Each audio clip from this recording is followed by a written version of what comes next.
지금부터 약 33년 전인 1988년 호주의 국립천문대 연구팀은 이상한 전파 신호를 감지했습니다. 국립천문대가 보유한 지름이 무려 46m나 되는 파크스 전파 망원경에서 지금까지 알려지지 않았던 새로운 형태의 전파를 잡아냈습니다. 과연 이 전파가 무엇일까? 이들은 이 전파를 분석해서 몇 가지 추측을 했습니다. 먼저는 거대한 별이 소멸하는 과정에서 나온 신호다. 둘째로는 이전에 미처 발견하지 못했던 새로운 대기 현상이다. 셋째로는 외계 생명체가 보내는 신호다. 이 신호는 1988년 이후에 매해 한두 차례씩 꾸준히 감지되었는데, 이것은 우주에서 외계의 생명체가 꾸준히 지구에 보내는 신호일 가능성이 높아 보였습니다. 그래서 이 신호가 어떤 부호 체계를 갖고 있는지 연구하고 여러 가지 가설을 세우기 시작했습니다. 그리고 나서 20년 가까운 세월이 흐르고 난 후에 이 미스테리한 외계 신호의 정체가 밝혀졌습니다. 그것은 천문대 사무실 주방에 있는 전자레인지에서 발생한 전파였습니다. 알고 보니까 전자레인지를 사용하다가 제대로 중지 버튼을 누르지 않고 급하게 전자레인지 문을 열 때 나오는 전파였던 것입니다. 그 사실을 안 연구원들이 얼마나 당황했겠습니까? 우리가 하나님의 뜻대로 살아간다고 할 때도 이와 비슷한 현상이 일어납니다. 나에게 말씀하시는 하나님의 음성이 틀림없다고 확신했지만 알고 보니 내 속에서 나오는 그런 편견과 욕심의 소리였습니다. 이렇게 우리는 하나님의 뜻을 구하고 인도하심을 구할 때 혼란스럽고 헷갈릴 때가 많습니다. 지금까지 우리가 함께 살펴본 아브라함의 인생을 봐도 그렇습니다. 그 하나님의 음성을 직접 들은 게 몇 번이나 될까요? 1년에 한 번씩 들은 것은 아닙니다. 또 원할 때마다 들려주신 것도 아닙니다. 우리가 아브라함처럼 하나님의 음성을 들으면 좋을 텐데 라는 생각을 합니다. 그리고 그렇게 하나님의 음성을 들었다면 아브라함처럼 실수하거나 실패하지 않을 텐데 라는 생각을 할 수도 있습니다. 하지만 아브라함의 40여 년의 인생을 펼쳐놓고 보면 아브라함은 하나님의 음성을 그렇게 자주 들은 것은 아닙니다. 어떤 경우는 한 번 음성을 들은 후 10년이 넘게 하나님의 음성을 듣지 못하는 경우도 있었습니다. 한 번 들으면 10년을 기다려야 한다고 여러분들 생각해 보시기 바랍니다. 지금처럼 우리 손에 들고 다니는 기록된 말씀이 있었던 때도 아닙니다. 이렇게 중간에 하나님의 침묵이 계속 이어질 때 우리는 어떻게 해야 할까요? 우리는 하나님을 의지하며 하나님이 우리에게 주신 모든 영성, 지성, 감성, 이성, 의지 등을 가지고 이 하나님의 인도하심을 구하고 결단해야 합니다. 하나님은 아브라함에게 말씀하신 것처럼 직접 말씀하시기도 하지만 많은 경우에 본문에 나오는 것과 같은 우리의 생각의 총체적인 과정을 통해서 우리를 인도하십니다. 그래서 우리가 훈련해야 할 것은 무엇이냐 하면 하나님에게 직접 음성을 듣는 것도 훈련을 해야 되겠지만 그뿐만이 아니라 주어진 하나님의 말씀, 우리에게 기록으로 남겨주신 이 하나님의 말씀을 우리의 삶에 올바르게 적용하여서 하나님의 뜻과 인도하심을 구하는 것을 훈련해야 합니다. 마음과 생각을 늘 하나님께 초점을 맞추고 하나님 중심으로 생각하고 또 이런 경우 예수님이라면 과연 어떻게 하셨을까 질문하면서 어떻게 하면 우리가 하나님이 기뻐하시는 삶을 살 수 있는지 우리 하나님께, 우리 예수님께 초점을 맞추는 훈련을 늘 해야 한다는 말씀입니다. 오늘 본문은 아브라함이 아들 이삭의 아내를 구하기 위해 하나님의 인도하심을 구하는 과정을 자세하게 기록하고 있습니다. 창세기 24장, 이제 오늘부터 살펴볼 이 창세기 24장은 창세기가 전체 몇 장이죠? 50장이죠. 그죠? 50장. 창세기 50장 전체 중에서 가장 긴 67절로 이루어져 있습니다. 이것은 하나님의 인도하심을 구하는 과정이 그렇게 간단하지 않다는 것을 우리에게 보여줍니다. 하나님은 왜 이런 긴 과정을 통해 우리를 인도하실까요? 그것은 우리로 하여금 하나님을 1분 1초라도 놓치지 않고 매 순간마다 신뢰하고 의지하고 순종하는 법을 배우며 주님을 따라가는 제자로 만들기 원하시기 때문입니다.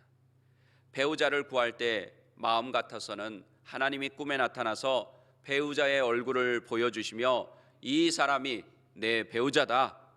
언제 동쪽으로 가면 이 배우자를 만날 것이다. 뭐 간증을 들어보면 가끔가다 이런 분들도 계시긴 합니다. 하나님이 얼굴을 보여주셔가지고 이 사람이 내 배우자다. 뭐 이렇게 특별한 은혜 가운데 배우자를 만나 결혼하는 분들도 있지만 이것이 흔한 경우는 아닙니다.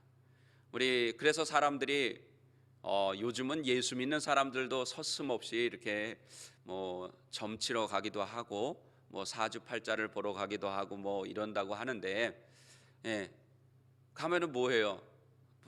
동쪽으로 가면 귀인을 만날 것이다. 뭐 남쪽으로 가면 물을 만날 것인데 뭐 물은 위험하니까 뭐 조심해라. 이런 얘기는 저도 할 수 있죠. 그렇죠? 어쨌든 뭐 이거는 그냥 여담이고, 이렇게 하나님께서 다 말씀해 주시면 좋을 것 같은데 우리의 신앙생활의 현실은 그렇지 않습니다. 또 어떤 일을 결정할 때도 마찬가지입니다. 하나님이 이런 사업을 한번 해봐라. 아니면 이런 물건을 한번 팔아봐라. 이 직장에 들어가라. 뭐 이렇게 얘기해 주시면 좋을 것 같은데 하나님이 그렇게 해주시지 않습니다. 그래서 저는 오늘 본문 말씀에 의지해서 낯선 미래를 살아가는 법이라는 제목으로 끊임없이 낯선 미래라는 시간을 앞에 놓고 믿음의 여정을 가는 우리에게 주시는 은혜를 나누고자 합니다. 그렇다면 구체적으로 우리 하나님의 인도하심을 구할 때 우리는 무엇을 붙들어야 할까요? 그것은 바로 하나님께서 주신 대원칙입니다. 하나님의 인도하심은 하나님의 뜻이라고 하는 큰 틀 안에서 구해야 한다는 말씀입니다. 아브라함의 경우를 보겠습니다. 그에게는 우리가 알고 있는 대로 하나님의 언약의 말씀이 있었습니다. 그의 후손을 통해서 큰 민족을 이루실 것이라는 언약의 말씀, 천하 만민이 너로 인해서 너의 후손으로 인해서 복을 받을 것이라 하는 이 약속의 말씀, 그 자손이 하늘의 별과 같이 바다의 모래같이 많게 해주시겠다고 하는 그 약속의 말씀이 이미 그에게는 있었습니다. 그렇다면 지금 아브라함에게 주어진 분명한 사명은 무엇이라고 할 수 있을까요? 아브라함에게 하나님께서 내 자손을 통해서 하나님이 큰 민족을 이루실 거라고 말씀하여 주셨어요. 그러면 그 말씀을 받은 아브라함은 어떤 일을 해야 되겠습니까? 이삭의 아버지로서 이삭을 통해 하나님의 말씀하신 대로 다음 세대를 이어가도록 돕는 것이었습니다. 오늘 본문 1절에 보면 여호와께서 아브라함의 노년에 범사에 복을 주셨다고 말씀합니다. 하는 일마다 잘되고 부족함이 없이 풍족하게 하셨습니다. 넘치게 하셨습니다. 자기 자신의 인생만 보면 여기서 인생을 마무리해도 괜찮을 것 같습니다. 하지만 그에게는 언약의 말씀대로 믿음의 다음 세대를 잘 계승해야 할 사명이 있었습니다. 그런데 아들 이삭이 아직 결혼을 하지 못했습니다. 결혼을 해야 후손을 이어갈 수 있는데 아직 배우자가 없었던 것입니다. 또 아들의 결혼을 도와줄 아내도 먼저 세상을 떠났습니다. 이삭을 통해 믿음의 후손을 이어갈 것이라는 약속을 주신 그 하나님께서 어느 날 갑자기 전에처럼 짠 하고 나타나서 이삭의 배우자를 어디 가면 만날 것이라고 하며 정해주시면 좋은데 그렇게 하지 않으셨습니다. 아브라함은 하나님이 지금까지 자신에게 주신 언약의 말씀과 삶을 통해 경험한 하나님의 뜻이 무엇인지 자신이 가지고 있는 영성, 지성, 감성, 이성, 체험, 의지 등을 총동원해 가지고 어떻게 하는 것이 하나님의 방법인지를 판단함으로 하나님의 인도하심을 구해야 했던 것입니다. 감사하게도 하나님은 우리에게 하나님의 크고 분명한 뜻을 전해 주셨습니다. 그것이 무엇일까요? 바로 기록된 하나님의 말씀, 성경입니다. 성경. 얼마나 감사한지 모르겠습니다. 그러므로 우리가 이 말씀을 제대로 붙들고 마음에 새기면 이 말씀이 하나님의 인도하심을 구하는데 가장 큰 기준, 가장 큰 원칙이 됩니다. 아브라함은 자신이 들은 하나님의 음성, 지난 인생 동안 겪어왔던 경험들을 바탕으로 하나님의 뜻이라고 하는 큰 틀 안에서 배우자의 기준을, 자식의 배우자의 기준을 정합니다. 여러분들도 여기 이렇게 보니까 다 자녀분들을 결혼 출가시키기도 하시고 또 이렇게 결혼하게 하신 분들이 다 앉아 계신데, 여러분들도 자녀분들의 배우자를 구할 때 나름대로 기준이 있으셨죠? 그죠? 아직 좀 시간이 지나서 가물가물하세요? 다 기준이 있습니다. 아마 그 기준을 가지고 이미 결혼하기 전부터 자녀들에게 이야기했을 거예요. 야, 너는 이런 사람하고 결혼해야 돼. 그죠? 또 여러분들도 그런 소리를 아마 들으셨을 것입니다. 젊었을 때 결혼할 당시에. 자, 그 기준이 뭐냐? 오늘 본문 3절에서 4절을 같이 읽어보겠습니다. 아브라함이 정한 기준. 내가 너에게 하늘의 하나님, 땅의 하나님이신 여호와를 가리켜 맹세하게 하노니 너는 내가 거주하는 이 지방 가나안 족속의 딸 중에서 내 아들을 위하여 아내를 택하지 말고 내 고향 내 족속에게로 가서 내 아들 이삭을 위하여 아내를 택하라. 아멘. 아브라함이 종에게 말하는 이삭의 배우자의 선택 기준은 두 가지였습니다. 하나는 가나안 족속의 딸들을 선택하지 말라는 것이고, 다음은 내 고향 내 족속에게로 가서 아내를 택하라는 것이었습니다. 아브라함을 통해 이루시려는 믿음의 가문, 믿음의 후손은 새로운 가문이 되어야 하기 때문에 기존에 있는 가나안 족속들은 배우자의 후보자가 될 수 없었습니다. 이방 민족이었기 때문입니다. 그리고 전에 이방 여자인 하갈을 통해 이스마엘을 낳아서 하나님의 언약의 말씀을 이루는데 걸림돌이 되었던 경험이 있었던 아브라함은 다시는 이방 민족을 통해 하나님의 약속의 후손을 이어가는 것을 원하지 않았던 것입니다. 왜? 하나님이 원하시지 않았다는 것을 알았기 때문입니다. 우리도 신앙생활을 하면서 만나게 되는 미래의 일들이 매일매일 생깁니다. 여러분들이 오늘 예배 후에 돌아가는 일도 미래의 일입니다. 그죠? 오늘 집에 돌아가서 어떤 일을 하시는 것도 앞으로 미래의 일입니다. 아브라함처럼 자녀의 배우자를 선택해야 하는 미래, 또 자녀의 대학 진학을 결정해야 하는 미래, 사업을 계획하는 미래, 가정의 미래, 교회의 미래 등 작고 큰 미래의 삶이 우리를 기다리고 있습니다. 그런데 흥미로운 것은 미래라고 하는 시간은 우리에게 늘 낯설다는 것입니다. 우리가 알지 못한다는 거예요. 어떤 일이 벌어질지 불확실하다는 것입니다. 하나도 확실한 것이 없습니다.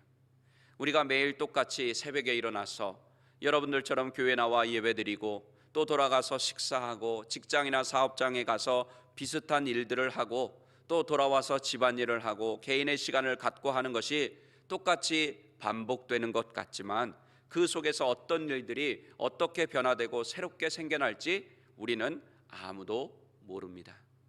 그래서 우리는 미래를 생각할 때 걱정하고 근심하고 염려하게 되는지도 모르겠습니다. 만약에 매일 새벽에 교회 나올 때마다 하나님께서 오늘 하루를 어떻게 살아야 하는지 가르쳐 주신다면 아마 새벽 예배에 안 나올 사람은 아무도 없을 것입니다. 야, 새벽 예배 나가면 하나님이 오늘 9시에는 이런 일을 하고 12시에는 이런 일을 하고 누구를 만나고 어떤 일을 해야 되는지 가르쳐 주신대. 아마 이렇게 소문이 나면 모든 사람이 다 새벽 예배 나올 거예요. 왜?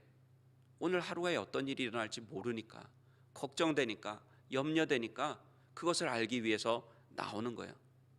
그래서 점쟁이들이 돈을 벌어먹는 거예요. 그게 궁금하니까 사람들이. 그런데 여러분, 새벽에 나와 믿음으로 기도해도 하나님이 직접 음성을 들려주시거나 보여주시며 가르쳐 주시는 경우는 그렇게 흔하지 않습니다.